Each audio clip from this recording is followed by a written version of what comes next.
run. Yeah. I didn't really get to do what I wanted to do, but nevertheless, we're here this morning, and I kind of wrestled with what I was going to say today. Usually I know, and all week long I will get little hints of things. Those of you that have preached or taught in any way, you know what I'm talking about. You'll get little messages all week long. But this one, I would get this message and I'd push it aside. And I'd look for something else, but this one always came back. And I don't see that it applies to this little body of people in this church. But maybe out there, in a podcast or a program of some kind, maybe it'll have some meaning that I'm not familiar with, I'm not aware of. But I wanted to talk this morning about the last word from God.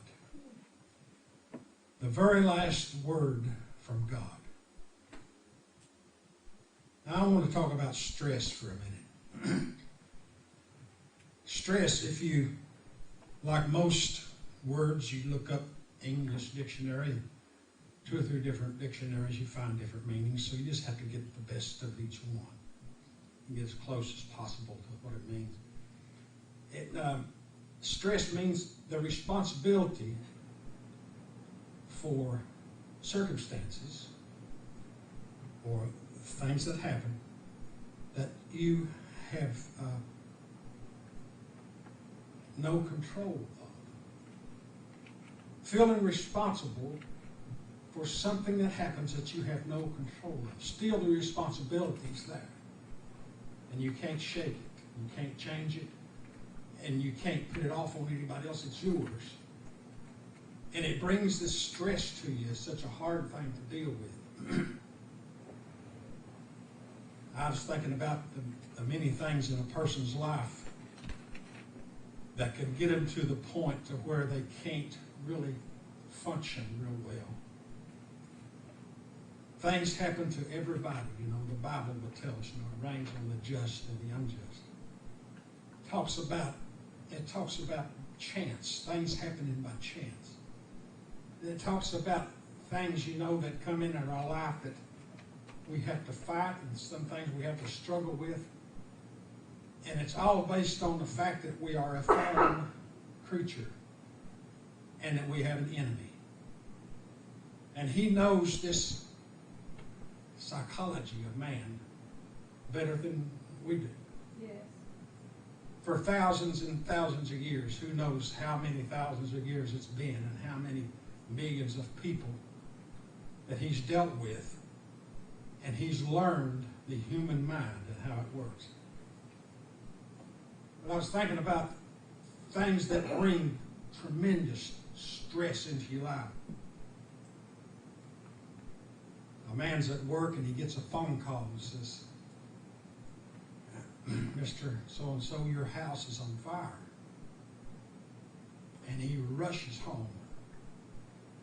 And there's his big house that he's making payments on for all these years, and it's cost him half his life working. And he's laying there in a pile of ashes. And automatically he just goes into the mood of, what am I going to do now?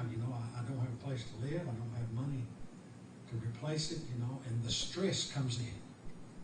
Something that happens that he's responsible for, but he can't change. Right. Another one, I remember, I wrote this down. I had a cousin years ago when he first left high school. We all went to school together. He always smoked a pipe. And even in high school, he'd smoke a pipe. Later on in years, he kind of graduated to those little brown cigars, no filter or anything on them, just those little strong cigars. Well, one day the problem came up. He had a little sore throat. Went to the doctor, not thinking much about it. The doctor said, "You've got cancer in your throat." And he was faced with the problem of what to do about it. There wasn't much you could do except one thing. The doctor said, we can go in there and we can remove that tissue, but it's going to affect your saliva glands, and it's going to be a hard thing to go through. Well, of course, the stress came in, something that he had no control over, but yet he had to face it. And so he went ahead with the operation, and I remember for a long time he carried a big old plastic cup around with ice water in it, and he had to drink constantly because he had no saliva. Well, he learned to deal with that. As hard as it was, he learned to deal with it and the stress of it. And after a little while, he had a little sore throat again. He went back to the doctor, and the doctor said, son, this cancer is back, and it's stronger than ever. And I just don't believe there's anything we can do about it.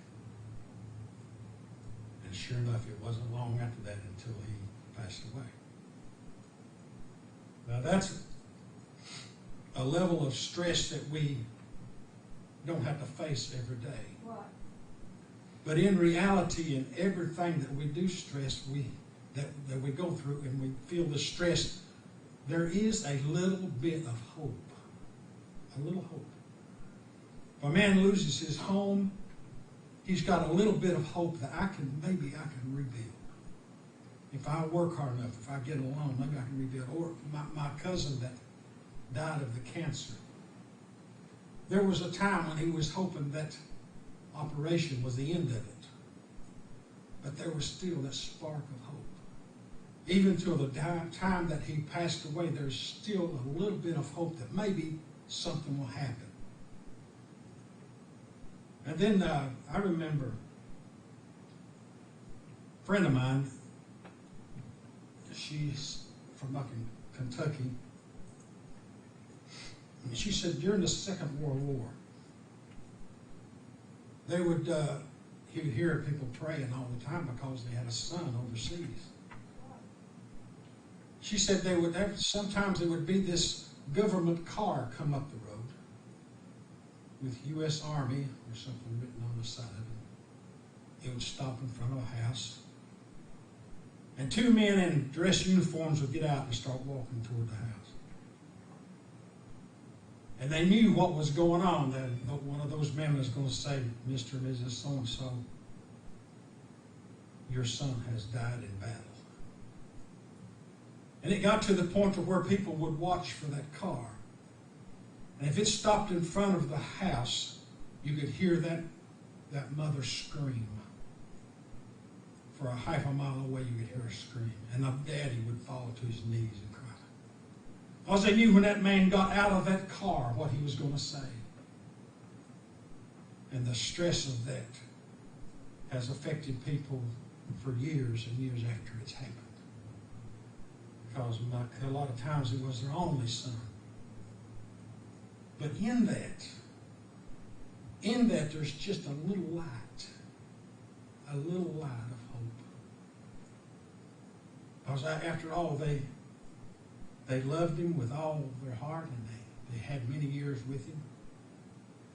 He was a good boy and went to church with them, and they found hope in it. And after a few years, they never got over it, but things got better. Then I remember, this has happened many times around Nashville because of the tornadoes and things that's happened. The weather. A man received a message. Mr. So-and-so, there's been a car wreck. Your wife was on her way down to the school to pick up your children, and someone crossed the center lane and hit them head on. And, sir, I hate to tell you this, but your wife and your 3 children are all dead. We can't imagine the stress that went with that. It's different from a house burning down. It's different than somebody dying of cancer. It's different than hearing that your son died overseas. Something makes it closer, because that woman, when you married her, that's part of you walking around out there, and those children are part of you. When that happens, some people never get over it. They spend years and years and years in therapy and taking drugs and everything else to get it off of their mind. And the stress of that is sometimes more than we can even imagine. But in that, as bad as it is, as horrible as it is, there's a little spark of hope. The man can fall back on some memories, and he can fall back on the fact that they all went to church together, that God's going to take care of them. And after all, I can make it, this week. And then that week goes by, and he says, well, I think I can make it this week. And it goes on until that little spark of hope begins to flame a little bit, and he puts his life back together. Then there's a story of a missionary overseas with his family, and the enemies of the church come in and drag him and his family out. And he has his children and his wife standing in front of him, and one by one they cut the fruit while he watches. And he watches and hears his wife and his children, Daddy, help me. Don't let them do this, Daddy. And the stress of that brings him to his knees. But there's always that little spark. He spent his whole life on the missionary field. He knows that God somehow is going to take care of things, and his children, as much as he loved them, and his wife. The very second that they left this world, they was in the presence of God. And he would comfort himself with that. But there was always a little bit of hope. Now, there's a thing called rejection. Now, that brings some of the worst stress that people can imagine. Rejection. You wouldn't think that it does, but it does. The psychologists for many years studied the human mind. And they've noticed that, this is old news, believe me, years and years old. They've noticed that a person, when they are rejected, when they're going through rejection, that there's certain steps that they take, not even aware of it, but they take certain steps. And one of them, the first one will be when you hear of a great tragedy that's happened in your life and you feel rejected even by God. Even by the world has rejected you. Everything's rejected you. You're on the outside, and the stress and the rejection builds up on you so bad. But you find yourself not even realizing it. In your subconscious, you take these steps. Psychologists have studied people and know this. Number one is usually denial. No, that couldn't happen to me. That's not true. That's just not true. I'm not going to accept that. That's not true. Number two would be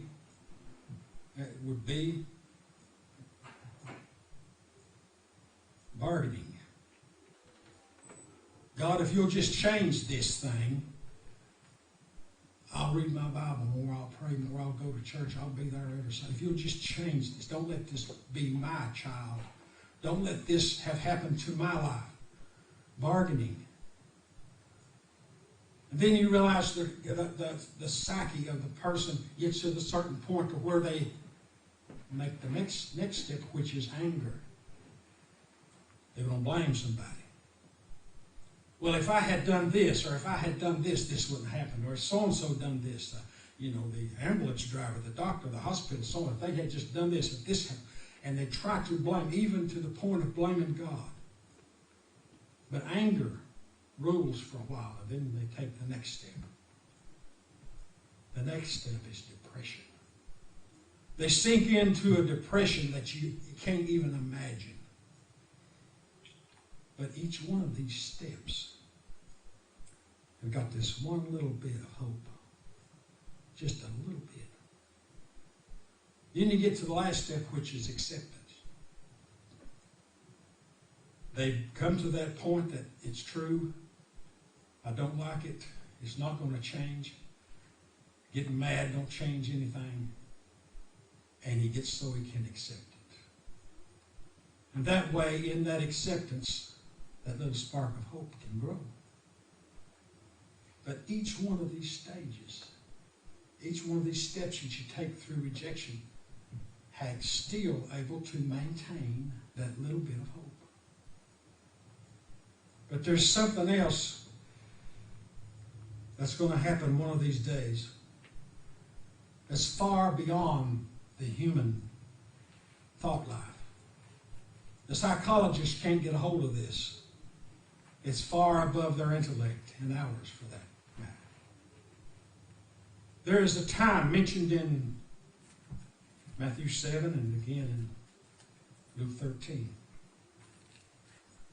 There's going to be a time when Jesus looks at a group of people and says, "Depart from me, I never knew you."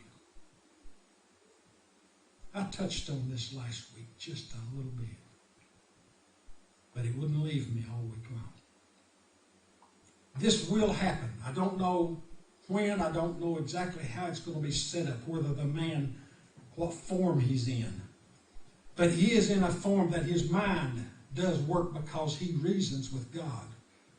He begins to say, "We have prophesied in your name, cast out devils in your name, done all these works in your name," and he says, "Depart from me, I never knew you, you workers of iniquity." That, for millions of people, is the last word from God. The very last word from God. Because he will cast them into a place that he himself chooses not to remember. He won't speak to them again. Because he says, "I never knew you. I never had a relationship with you at all. All you done was follow rules. You said my name. You done these works and you said my name while you done these works. But you didn't do them in my name because we were not even related. You just said the name." And one thing we do learn in that is the only place in a person's mind where you will find no hope. Absolute no hope. We can't comprehend that. There's somebody out there in the audience, you will stand before God and you'll experience that. It's a sad thing to bring out, but if it's true, that's what's important. Is it true? If Jesus said it, believe me, it's true. Yes. That's the way it's going to be. Advice. My advice to you is to get you a Bible. You find out what it takes to have a relationship with Christ. Then you don't let the works go on without the relationship. Because it's not the works, the action that he is looking for. It's the relationship he has with you. There's people that's going to do a lot of works. But it has nothing to do with God's will in their life. A lot of religious ideas, a lot of different things we hear, opinions and things. It's a good thing to feed the poor. But feeding the poor comes after the relationship. It's a good thing to give to the hungry, but giving to the hungry comes after the relationship. Because if you do it without the relationship, he don't even know that you've done it. The people that profit from it will know, but you won't have any part in it. But I just want to leave that to the people in the audience today. What does God want with us? What does He want more than anything else? To sell everything we have and give to the poor? That would be fine if God told you to do it. Do it. Does He want you to constantly be involved in good works of all kinds? That's good. Help everybody you can. That's good. But what He wants more than anything else is to know His children. He wants a relationship with you because He wants to draw you into His family. What would you like most? Would you like for your child to go buy you a present? Or to crawl up in your lap and put his arms around you and tell you he loves you? Anybody will tell you the same thing. Those things don't mean much. That relationship is what I need. And that's what we need with our children. And it's the same thing that God wants from His children. Well, I'm going to hush. I hope it hasn't been too sad. But I just had to say it. I've carried it all week long. But the final word is action after the relationship. Relationship is number one. God bless you. Thank you. You know, I believe that the Lord is after that relationship with the church, Lord. He ties